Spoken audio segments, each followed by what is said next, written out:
నమస్తే సార్. నమస్తే అండి. సార్ మొన్న ఆంధ్రప్రదేశ్‌లో సార్వత్రిక ఎలక్షన్ అని జరిగింది. ఒక 3 నియోజకవర్గాల పేరు చెప్తా. ఆ అవును. నియోజకవర్గాల్లో వాళ్ళు గెలుస్తారా? గెలవరా? ఒకసారి మీరు చెప్పండి. అవును. కుప్పంలో చంద్రబాబు గారు, అవును. పులివెందులో జగన్ గారు, అవును. పిఠాపురంలో పవన్ కళ్యాణ్ గారు. హ్మ్. వీళ్ళు ముగ్గురు గెలిచే అవకాశం ఉందంటారా? ఉంటే ప్రజలు ఏమని అనుకుంటున్నారు వాళ్ళ మీద? మంచి అభిప్రాయమే ఉందా? లేకపోతే చెడు అభిప్రాయం ఉందా వాళ్ళ మీద? ఓకే. ఈ ఎలక్షన్‌లోను ముఖ్యమైన వ్యక్తులు ముగ్గురు కాదు, నలుగురు. కుప్పంలో చంద్రబాబు నాయుడు, హ్మ్. మీ ఇది మన కడప అక్కడ పులివెందుల. పులివెందుల్లో జగన్మోహన్ రెడ్డి, పిఠాపురంలో పవన్ కళ్యాణ్, అలాగే మంగళగిరిలో లోకేష్ గారు. ఒక్కొక్కరి గురించి చెప్పుకుందాం. కుప్పం లాస్ట్ ఎలక్షన్స్లో చాలా మంచి అనుభవాన్ని మిగిలిచింది ఎవరికి? మన చంద్రబాబు నాయుడికి. ఎందుకంటే అతి విశ్వాసం ఎప్పుడు పనిచేయదు. కుప్పం నువ్వు వస్తుండాలి. అప్పటికాంచి కుప్పం తన భార్యని పంపించడం, తర్వాత ఏంటంటే కోడల్ని పంపించడం, ఇక్కడే మా కుటుంబం ఉంది, ఇక్కడే మేము ఉన్నాము, ఇదే కుప్పమే మాకు భిక్ష పెట్టింది, ఇలాంటి మాట్లాడడం. కుప్పంలో గ్రామ దేవత పసుపు కుంకాలు ఇచ్చుకుంటారు కదా, అటువంటి వాటిలో వాళ్ళు పాల్గొవడం. ముఖ్యంగా పెద్ద పండగకేమో అందరూ కుప్పంలో జరుపుకున్నారు, దానికి బాలకృష్ణ కూడా వెళ్ళాడన్నమాట. అంటే జనం మధ్య ఎన్నిసార్లు వాళ్ళు మింగిల్ అయ్యారంటే ఈ 5 సంవత్సరాల్లోనూ ప్రతి మంచి అకేషన్లో కూడా మింగిల్ అయ్యారు. తర్వాత వీళ్ళు ఏం చేశారంటే జగన్మోహన్ రెడ్డిలో గొప్పతనం ఏంటంటే ఏవైనా చేసినట్టు అది చెప్పడం, ఏం చేశారని అడుగుతారు అనమాట. కుప్పంలో ఉన్న వాళ్ళందరూ ఇంజనీర్సే, అందరూ సాఫ్ట్వేర్ ఇంజనీర్స్. ఇంకేం కావాలి? ఇక నెక్స్ట్ అక్కడ స్కిల్ డెవలప్మెంట్ పెడతాడు, అక్కడి నుంచి కుప్పాన్ని మరొక హైదరాబాద్ని తయారు చేస్తాడు. అలాగే విశాఖపట్నాన్ని కూడా మరో హైదరాబాద్ తయారు చేస్తాడు. ఆ శక్తి ఉంది. కాకినాడలో ఒక హైదరాబాద్, అంతే కదా. అంటే రాయలసీమ నిజాము, ఇక్కడ నిజాం మనకు అవసరం లేదు, రాయలసీమ, కోస్తా జిల్లాలు, ఉత్తరాంధ్ర, ఇలా పెంచుకుంటాడు కదా.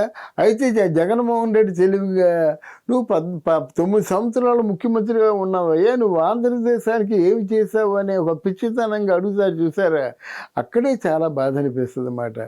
ఆంధ్రదేశానికి ఏమి చేయకపోతే ఈరోజు హైదరాబాద్ ఎలాగుంది, ఈ ఫ్లైఓవర్లన్నీ ఎక్కడి నుంచి వచ్చాయి, ఈ డెవలప్మెంట్ అంతా ఎక్కడి నుంచి వచ్చింది, అక్కడేమో అమరావతికేమో అక్కడ సచివాలయం ఎలాగొచ్చింది, న్యాయస్థానం ఎలాగొచ్చింది, ఐపీఎస్ క్వార్టర్స్ ఎలాగొచ్చింది, సచివాలయం తన సిబ్బంది క్వార్టర్స్ ఎలాగొచ్చాయి, ఎన్ని ఉన్నాయి కదా. మరి మన వైఎస్ఆర్సీపీ వాళ్ళు అంటారు ఇవన్నీ గ్రాఫిక్స్ అంటారు. అది ఒక 9వ అంతస్తు మంచి కింద పడిపోవచ్చు, ఒక జంప్ చేస్తే సరిపోద్ది గ్రాఫిక్స్ నిజంగా కట్టినవు. అంటే ఇంత అన్యాయంగా ఆయన మీదేమో అక్కసుతో నిద్ర వేస్తున్నారన్నమాట. చంద్రబాబు నాయుడు ఆంధ్రప్రదేశాన్ని చేసిన మేలు ఏమిటో తెలియదు, అందరికీ తెలుసు. అందువల్ల ఇలాగా ఆయన ఏమైనా చేసినట్టయితే మసిపూసి మారేడికాయం చేసేసి దాన్ని పూర్తిగా కనిపించకుండా చేసేసి నోరేసుకు పడిపోవడం చేస్తున్నారు. కానీ వాళ్ళ పంట పండింది, వాళ్ళ పాపం పండింది మాట. ఈరోజు చంద్రబాబు నాయుడు చేయకపోతే ఎవరు చేశారు? అదే కదా, చంద్రబాబు నాయుడిని జైల్లో పెట్టినప్పుడు మొత్తం ప్రపంచం అంతా తిరగబడింది. That is Chandrababu. అప్పుడుగా తెలుసుకున్నారు ఇంతమంది జీవనోపాధి కల్పించాడు కనుక చంద్రబాబుకి అంత ప్రేమ అభిమానం చూపించారు. అందుకు ఈసారి చంద్రబాబు తప్పకుండా గెలుస్తాడు. ఈ గెలుపుని ఎవరు అడ్డుపడలేరు అన్నమాట. మీరు ఎన్ని వందల కోట్లు ఖర్చు పెట్టినప్పుడు కూడా అక్కడ గెలుపుకి అవకాశం లేదు. అసలు ముఖ్యంగా పెద్దిరెడ్డికే అవకాశం లేదు. పెద్దిరెడ్డి అంటే ఆయన కన్ను సైగలతో అందరూ పనులు చేసి పెడుతుంటారు కనుక ఆ పెద్దిరెడ్డికే గెలుస్తాడో గెలవడో తెలియదు, పరిస్థితి తెలీదు. ఆ బ్యాచ్ అంతా పోతుంది. పెద్దిరెడ్డి, మిథున్ రెడ్డి గెలుస్తారని నమ్మకం లేదు. గెలిస్తే ఏదో సాగు తప్పి కన్నులు అట్టుపోయినట్టు అలా ఉంటుంది. మళ్ళీ ఇక్కడ పెద్ద టగ్ ఆఫ్ వార్ అవినాష్ రెడ్డికి షర్మిలకి మంచి టగ్ ఆఫ్ వార్ జరుగుతుంది.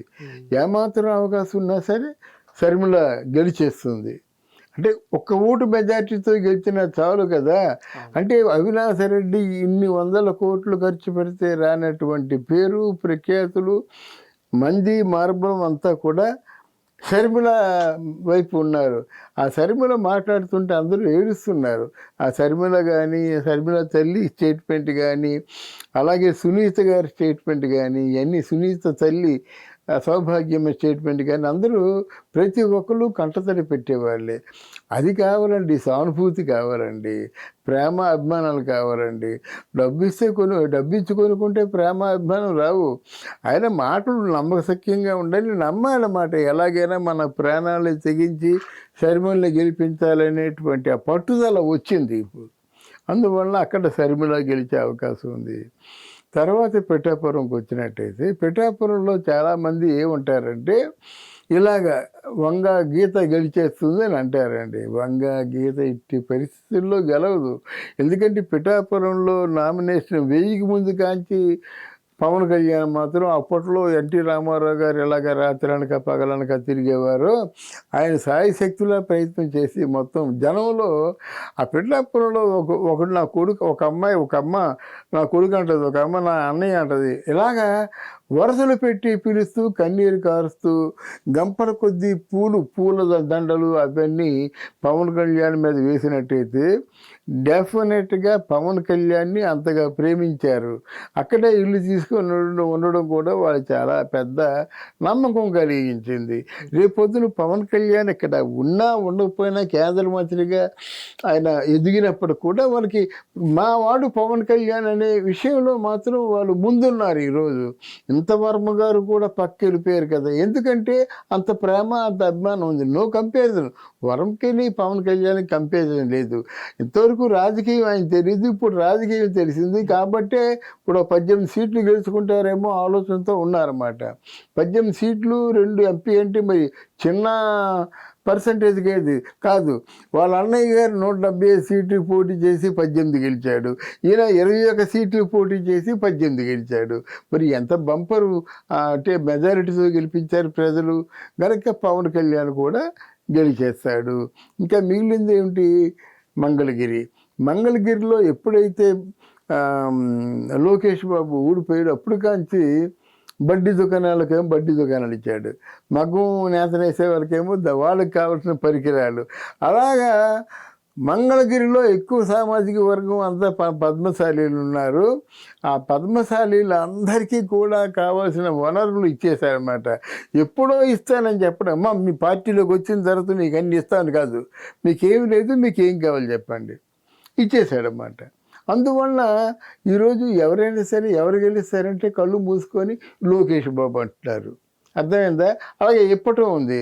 ఇప్పటంలో స్థలం ఇచ్చిన పాపానికేమో ఇప్పటానికేమో 50 లక్షలు ఇవ్వడమే కాకుండా ఇప్పటంలో రోడ్డు వైండింగ్లో ఇల్లు తగ్గొట్టేసినట్టయితే వాటి కన్స్ట్రక్షన్కి డబ్బులు ఇవ్వడం కాకుండా పేదవారందరికీ చూశారన్నమాట.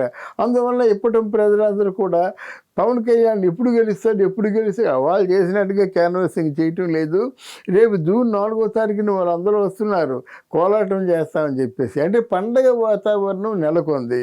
ఇక్కడ మంగళగిరిలో కూడా లోకేష్ బాబు గెలిచేస్తాడు, ఇది చెప్పాలి.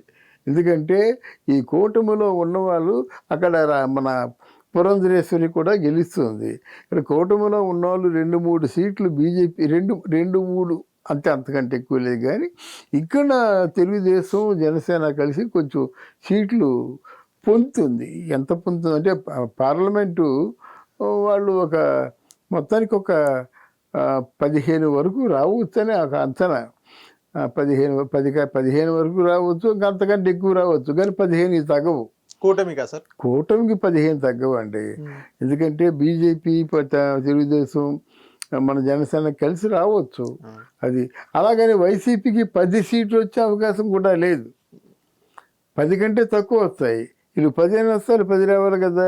ఆ 10 కూడా రావు, 5, 6 రావాలన్నమాట. న్యాయంగా బొటాబొటీగా అలా ఉంటుంది. కానీ ఎటు తిరిగి ఎటు చూసినప్పుడు కూడా జనసేన, బీజేపీ, తెలుగుదేశం పార్టీలు డెఫినెట్గా విజయకేతనం ఎగరవేస్తాయని మనం చెప్పుకోవచ్చు. Thank you sir. Thank you అమ్మా.